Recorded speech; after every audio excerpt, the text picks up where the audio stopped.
everyone, this is Joy Paris with Network.tv for the premiere of Stand Against Evil, hosted by IFC. And guess where we are for this amazing screening? Where else but the Hollywood Forever Cemetery. Stay tuned and keep watching Network.tv.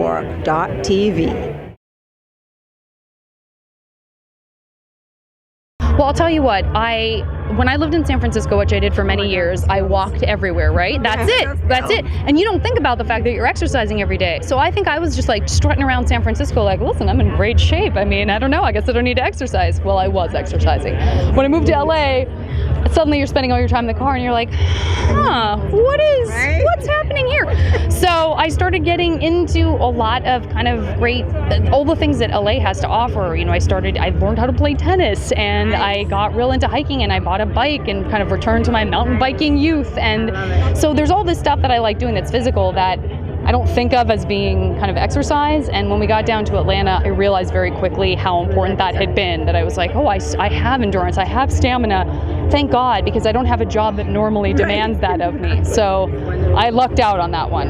You know, I'm a fan of horror films. I mean, I love science fiction and horror. So when I saw this and I heard about it, I'm like, I'm in, I gotta check this out. What were some of the films you looked at to get that inspiration, get that vibe going?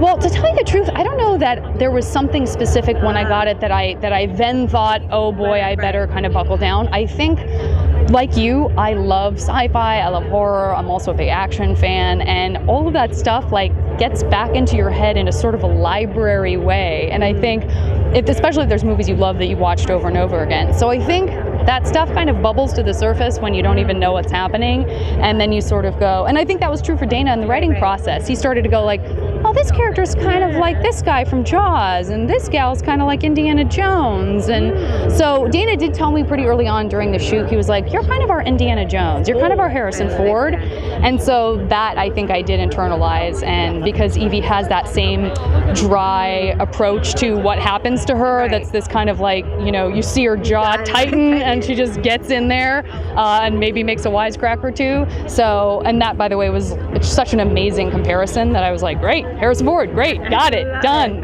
Yeah. What did you learn about yourself doing this show?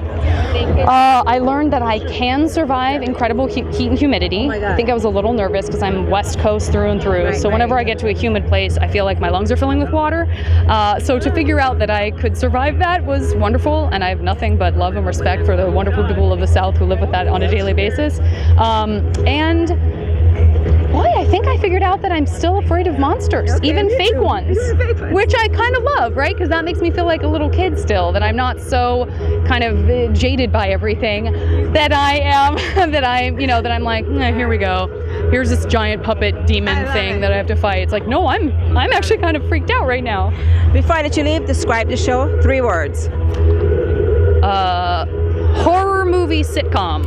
Oh, okay. Horror movie sitcom. Thank you so much, and congratulations. Thank you so much. And these bugs are gonna. I know.